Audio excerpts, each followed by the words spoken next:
que os queríamos contar es los hechos que ocurrieron en Paterna para los que no lo sepáis, y un poco la situación actual del trabajo que llevamos realizado.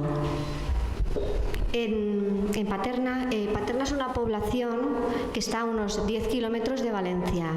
Allí fueron asesinados 2.238 personas una vez finalizada la guerra.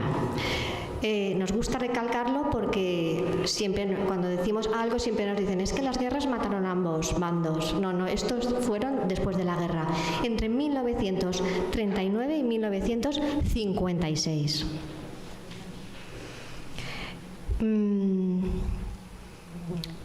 Ay, hay una mosca. He perdido un poco el hilo, perdonad. Vale, como ha dicho Mirta, esas 2.238 personas no eran solo de Valencia, sino eran de toda España. Eran trasladadas a un paraje muy cerca de Paterna, conocido como el Terrer o conocido también como el Paredón de España. Allí eran fusilados, asesinados y eran después trasladados desde esa zona, que estaba a unos 450 metros del cementerio, los transportaban con carromatos y iban dejando un reguero de sangre. Dicen que pasaban por dentro de la población y a ese camino le llamaban el camino de la sangre. Todo era premeditado para generar el terror entre la población. Una vez llegaban al cementerio, los dejaban allí tirados y las familias que bien iban todos los días o sabían que ese día iba a ser asesinado su familiar, estaban allí. Es el caso de mi familia. Allí estaba mi tía y, mi tía y mi tío, que eran los hijos mayores de mi abuelo, porque mi abuela estaba encerrada también en la cárcel, juzgada por ser mujer de rojo.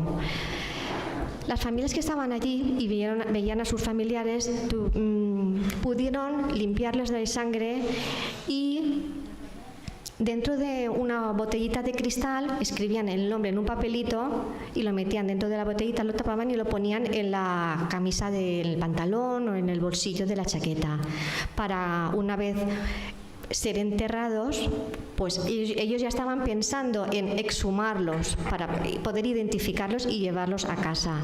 Desde el mismo día en que son enterrados, las familias hemos querido exhumar y llevárnoslo a casa. Actualmente en Paterna hay contabilizadas 155 fosas comunes. Pues es allá hacia el año 2010 cuando hay un cambio en la sociedad, que es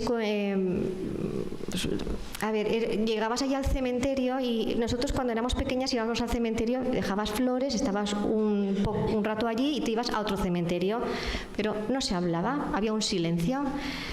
Pero a partir del año 2010 es cuando te das cuenta de que hay un movimiento ahí, la gente habían grupitos, hablaban entre ellos y ya mis hermanas y yo nos movíamos por ahí y nos íbamos a escuchar las historias de las familias que estaban en otra fosa. Y ahí es cuando te das cuenta, nos empezamos a dar cuenta de que la historia de nuestra familia era la misma historia que la de las familias del resto de familias. Y ya empezamos como a conocernos. No sé si habéis visto alguna vez el cementerio de Paterna. Las fosas están en el cuadrante primero izquierda cuando entras y allí eso eran unos hoyos unas fosas, unos hoyos del terror. Nuestras abuelas, poquito a poco, iban y con el poco dinero que tenían iban adecentando esa zona del cementerio, de manera que pudieron cubrirlas poniendo azulejos encima de las lápidas. Bueno, hicieron las lápidas ellas.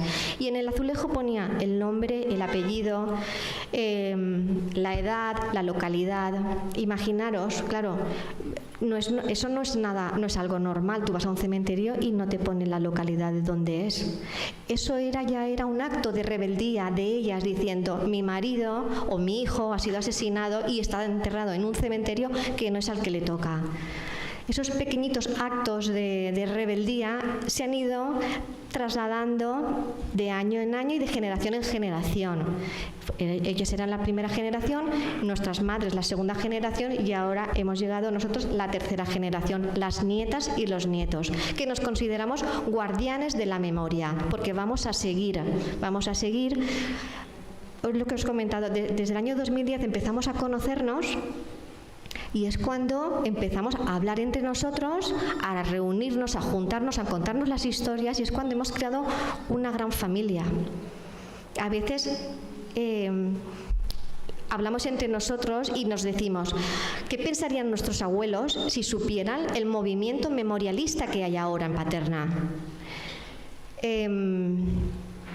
La plataforma se crea pues hace unos 4 o 5 años. Sí, en 2019. En el 2019 empezamos con 350 familias de las 2.238 y ahora, a día de, hicimos el otro día una encuesta y somos ya más de 700 familias que nos hemos reunido.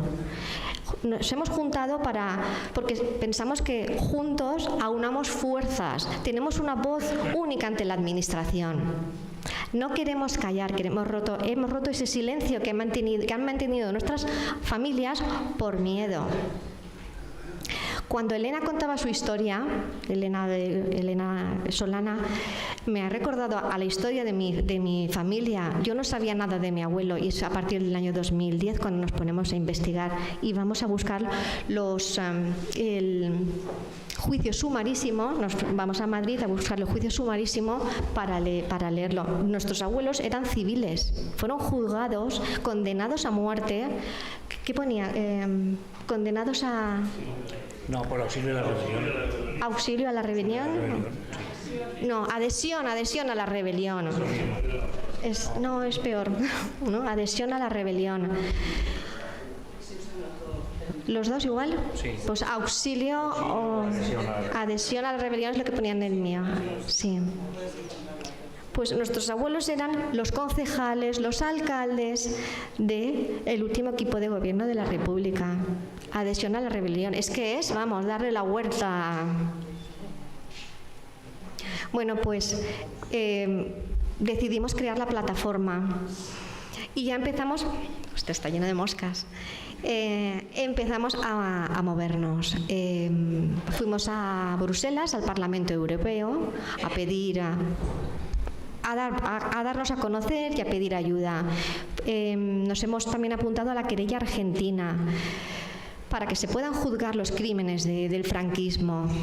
Hemos ido también al Congreso de los Diputados, hemos hablado también con la Generalitat Valenciana, Diputación de Valencia, y bueno, hemos conseguido grandes avances porque la sociedad nos ha apoyado y hemos tenido la suerte de contar con la ayuda de la Diputación de Valencia, la Delegación de Memoria Democrática, y con el anterior gobierno de la Generalitat también teníamos una consellería que era de Memoria Democrática, que ahora con el nuevo gobierno que ha ganado el PP la han quitado. Pues ahora Daniel os contará de las 155 fosas que hemos exhumado un poco los números, ¿no? Los avances que hemos tenido y los problemas que nos hemos encontrado. Hola, buenas tardes. Bueno, pues toda esta historia, como ha comentado Mirta antes y ha dicho también Amparo, viene fundamentalmente del miedo que había a hablar, a que pasara con los descendientes lo que había pasado con los republicanos, ¿vale? Con los padres, con los abuelos y demás. Entonces, fundamentalmente, ese miedo es el que impedía que las familias mostrasen, aparte de que estaba terminantemente prohibido el ir a mostrar el duelo a las fosas comunes, porque según la Guardia Civil allí no habían nada más que perros enterrados y destruían lo poquito que se podía hacer, no se les permitía a las familias de ir a mostrar el duelo allí. ¿Cuándo se empezó a organizar el tema un poquito? Pues a partir de que tuvimos una ley de memoria histórica en 2007, fue cuando la gente empezó a despertar y a envalentonarse un poco y a comenzar a tratar de emprender los procesos de exhumación. A partir del 2010, como ha comentado Amparo, se empezaron a organizar las familias. Yo entré un poquito más tarde, yo entré en 2015. Pero bueno, tuvimos unos años ahí que, a pesar de tener ley de memoria, no habían presupuesto para exhumaciones, entonces no eran viables, no se podían hacer, hasta que una de las pioneras en el Estado español, la Diputación de Valencia, que fue la primera administración en el País Valencià que se dedicó a dotar de fondos estos proyectos, pudimos empezar a hacer exhumaciones. Y luego después, en 2020, también entró la Generalitat, con lo cual eran las dos administraciones las que se dedicaban a hacer este tipo de trabajos. Hasta el momento se han abierto ya 25, 26 fosas, se han recuperado alrededor de 1.400 cuerpos y hemos identificado un porcentaje bastante menor, porque por desgracia el estado de los huesos en muchos casos no es el más adecuado para extraer ADN, o la línea familiar se ha perdido porque muchos de los asesinados allí eran muy jóvenes, tenían 18, 19, 20 años, no estaban casados, no tenían descendencia, entonces ha de ser a través de sobrinos, nietos o primos o parentescos más lejanos, que hace pues prácticamente imposible poder identificar por ADN. En ese sentido sí que estamos por la creación de un laboratorio estatal de ADN con el fin de recopilar todas estas muestras para poderlas cotejar en el futuro conforme vayan saliendo más familiares, para poder tratarlos de identificar. Si las técnicas de identificación avanzan, lo que hoy es imposible, quizá en un futuro pueda ser una realidad. Entonces, de momento se está identificando alrededor del 10 o el 15% de estas personas. Hay que tener en cuenta también que no todas las fosas, una fosa de 100 o 150 víctimas, a lo mejor cuenta con 40 familias, con lo cual de esos 150 cuerpos como máximo se podrían identificar 40. Desgraciadamente tampoco se llega a ese porcentaje, se queda a lo mejor en 20 o en 25 por los motivos que he comentado antes. Entonces sí que conviene seguir con la búsqueda de familiares para fomentar el que se exhumen y el que se puedan recuperar y darles un entierro digno, el quitarlos de las fosas comunes y darles un entierro donde las familias consideren oportuno. Eso sería una manera de hacer justicia, algo que el Estado no ha hecho hasta ahora, lo hemos tenido que ir haciendo las familias poco a poco, pero que pues cada vez hay más movimiento memorialista y tenemos la esperanza de que se pueda en algún momento pues terminar. Hubo un compromiso por parte de la Consellería de Participación, Transparencia, Cooperación y Cualidad Democrática de vaciar el País Valencià de fosas comunes. Y bueno, pues de momento se dejaron firmadas porque hubo un cambio de gobierno y no se pudo terminar, pero se dejaron firmadas 421 exhumaciones en todo el País Valencià, en Castellón, Valencia y Alicante. Y eso pues se va a llevar a cabo próximamente con 3 equipos de arqueólogos que van a comenzar a exhumar en las 3 provincias. En Valencia, concretamente en Paterna, que es la mayor que hay, y bueno, y en Alicante y en Castellón también.